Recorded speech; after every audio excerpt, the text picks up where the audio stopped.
Let me ask you straight. Have you ever walked into a room and felt like someone was scanning you? Not looking at your outfit, but scanning your emotional frequency? This is what I call emotional sonar. Toxic individuals, or people who simply lack self-regulation, send out a ping. A heavy sigh. A subtle dig disguised as a joke. A question that feels slightly like an accusation. They send out the ping, and they wait for the echo. When you defend yourself, when you snap back, or even when you rush to comfort them, you provide that echo. You complete the circuit. You tell them, I am here, and I am reactive to you. But what happens when the ping hits? Nothing. What happens when the signal goes out into the dark and doesn't bounce back? It terrifies them. And for you, it's the beginning of absolute freedom. Today we are talking about a concept I call the mirror void. Most people think authority is about being loud. They think handling a difficult person requires a sharper wit, a louder voice, or a better argument. Here's the hard truth. If you are arguing, you have already lost status. If you are explaining, you are losing power. We are going to break down how to stop being a battery for other people's dysfunction. We're going to look at the psychology of why silence is the most aggressive thing you can do to a toxic dynamic, and the most compassionate thing you can do for yourself.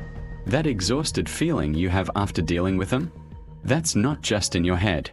That is a physiological cost you are paying because you are doing their emotional heavy lifting. If you've spent any time with this channel, especially the mirror void concepts, this is where everything clicks.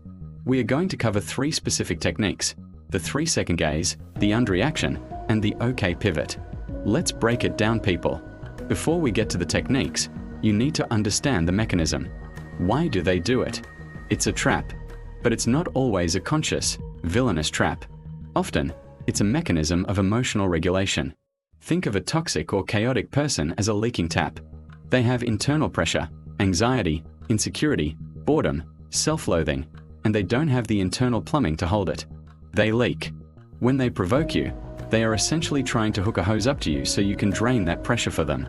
If they can make you angry, you are now carrying their anger. If they can make you anxious, you are now processing their anxiety. This is why they often feel better after a fight, and you feel drained. The transfer is complete. Now, look at how high-status people handle it. They become a void. The mirror void isn't the silent treatment. The silent treatment is manipulative. It's an attempt to punish someone to get a specific outcome. That is active aggression. The void is different. The void is a lack of fuel. It is refusing to accept the transfer of emotional weight.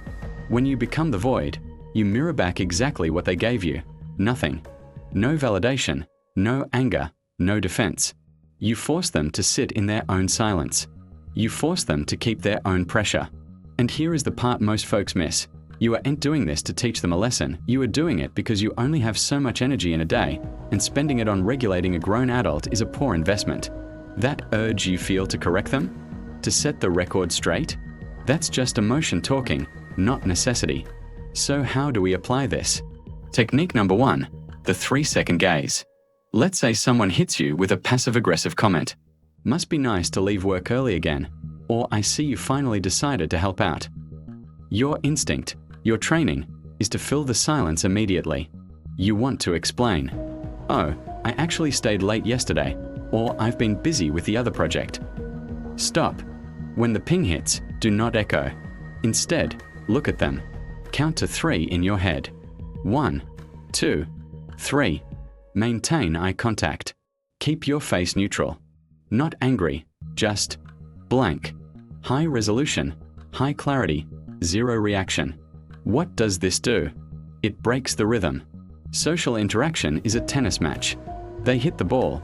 They expect you to hit it back instantly. When you don't, the ball drops.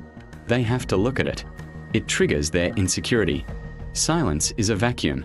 Human beings hate vacuums. We rush to fill them. By the time you hit second number 3, you will often find they start talking again. They will backpedal. I was just joking, or I didn't mean it like that. You didn't have to say a word. You let the silence do the heavy lifting. Be honest. The last time you rushed to explain yourself, you weren't doing it because the other person seemed lost. You were doing it because you felt uncomfortable with the pause, the silence, the not knowing how you were being judged. Get comfortable with that silence. That is where your authority lives. Technique number 2, the underreaction. Toxic people operate on high drama. They want a level 10 reaction. They want you screaming, or crying, or pleading. Even if it's negative attention, it's still attention. It proves they matter. When you cannot use total silence, because maybe you're at work or in a family setting where that would be too awkward, you use the underreaction. If they give you a level 10 provocation, you give them a level 2 response. Let me show you the difference. They say, you never listen to anyone, you're completely self-absorbed and you're ruining this project. Reaction, how can you say that? I've been working on this all week. This is fuel. You are now in the mud with them. Underreaction, I hear that you're frustrated. Spoken slowly, monotonously. That's it. You acknowledge the sound coming out of their mouth, but you do not accept the premise of their argument. You are being what psychologists call a gray rock. You are as interesting and reactive as a rock. This signals to their brain, there is no dopamine here. If they continue to escalate, you continue to underreact. You become boring. Toxic people are addicted to the highs and lows. When you flatline the interaction, they eventually go look for a fix somewhere else. Respond from regulation, not reaction. Finally, another rule. The okay pivot. This is for when you are trapped in a circular argument. You know the type. They bring up the past, they twist your words, they change the subject. The most powerful word in the English language in this context is okay. You're being unreasonable. Okay. Everyone thinks you're difficult. Okay. Now, hear me clearly. Okay does not mean I agree with you. Okay means, I accept that this is your current perception, and I am not going to waste my life force trying to change it right now. You say okay, and then you pivot. You physically turn, or you change the subject to logistics. Okay. So, do we need to file this report by Tuesday or Wednesday? You act as if the insult didn't land.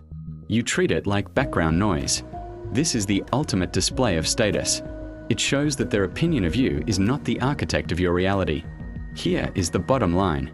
You have a limited amount of emotional currency in your bank account every morning. When you spend it defending yourself against people who are committed to misunderstanding you, you are bankrupting your own future.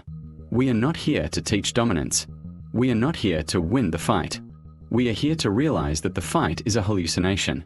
You don't have to attend every argument you're invited to. Become the void.